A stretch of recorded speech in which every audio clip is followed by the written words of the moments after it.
Today we are talking about cubing on YouTube, its issues, solutions, and how that relates to this channel. Not all engagement is equal, and that's what this video will discuss, starting with a broad overview of the state of cubing on social media, so let's get started.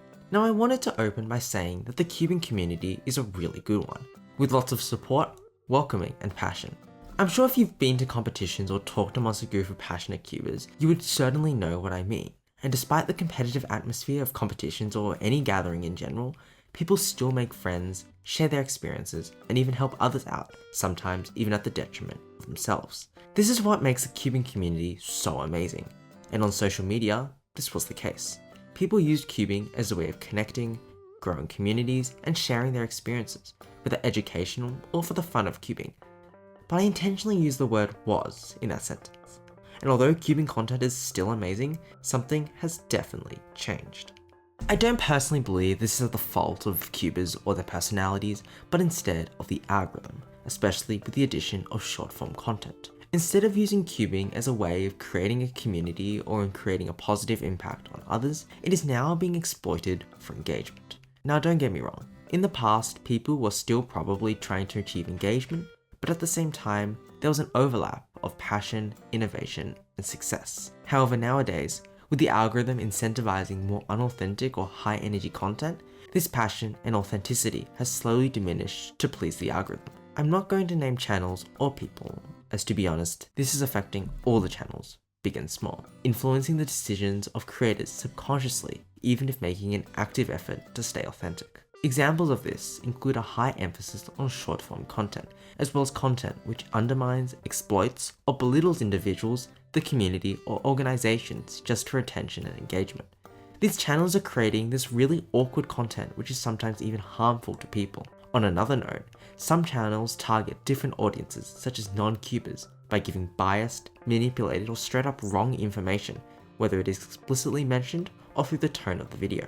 Even the larger channels are transitioning their themes and editing styles to something I can only describe as artificial content, with fancy graphics, animations, and at the same time, more shallow and less interesting stuff.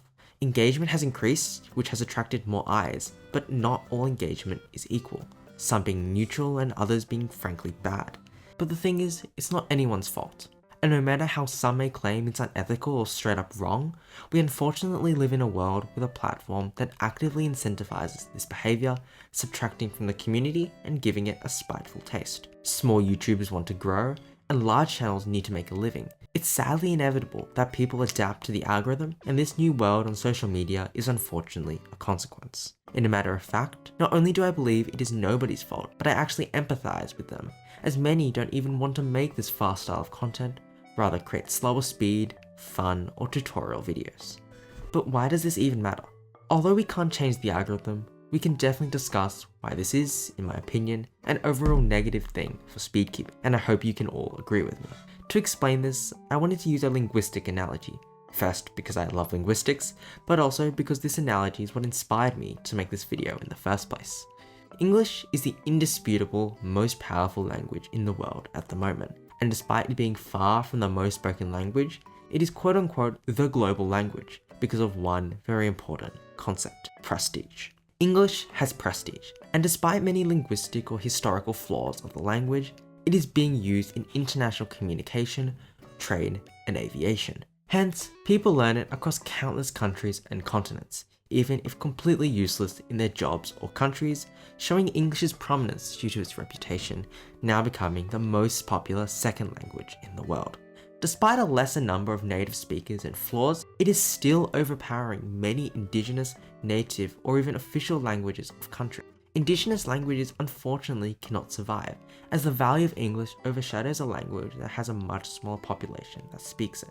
Although language diversity loss is a problem, it shows the importance of prestige. Returning to speedcubing on YouTube, I genuinely think the new algorithm is really harming the activity's prestige. As people produce low quality or undermining content, the general population who are not cubers might perceive speedcubing as something different, not a competitive, fun and engaging activity, but instead some time-wasting or boring hobby. Now, although a few videos here and there are unavoidable, it is noted that it is specifically the low quality and negatively engaging content which is being pushed out to non-cubers. not the proper, sincere, and actual rewarding content which many people put hours in making.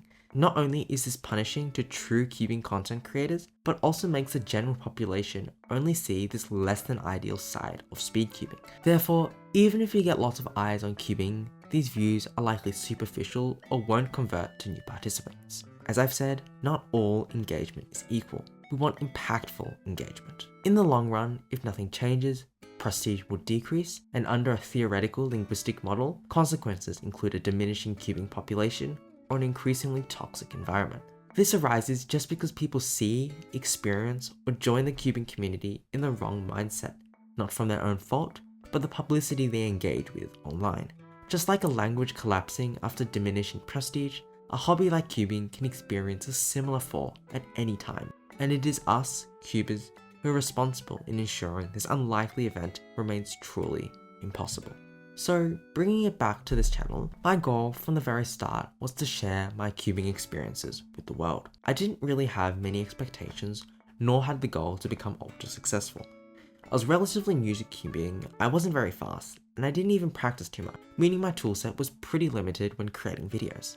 However, being in this unique relationship with cubing, it has allowed me to sit back and upload from a more casual perspective. And although I am much more integrated with cubing nowadays, the premise of the channel remains: to make authentic content that will most importantly not undermine people or the community in exchange for success. Under this mission that I've highlighted, there are a few things I want to do, one of which is to only make long form videos.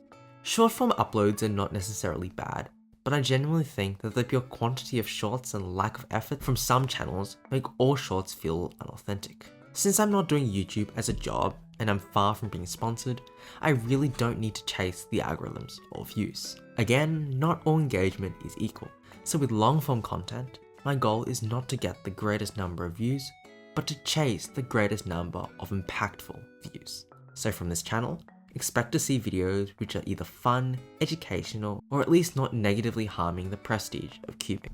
And as you can probably see by the title of this video, I do ask myself, is this structure even feasible? Will I get burnt out with little engagement?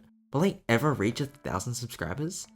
And the answer is, I don't actually know. There is a non-zero chance that with these longer and less flashy edits, every upload will just flop with 0 views, and I don't know if this is sustainable in the long run. Yet, I'm really not bothered. Unlike larger channels who rightly create videos for different audiences just to make a living, I'm not in that position. I respect these people so much who need each video to financially reward.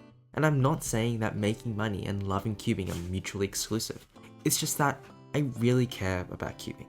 I would even classify it as somewhat anxious about the future. With that being said, I guess we'll find out what cubing and this channel would be like in, let's say, X amount of years in the future.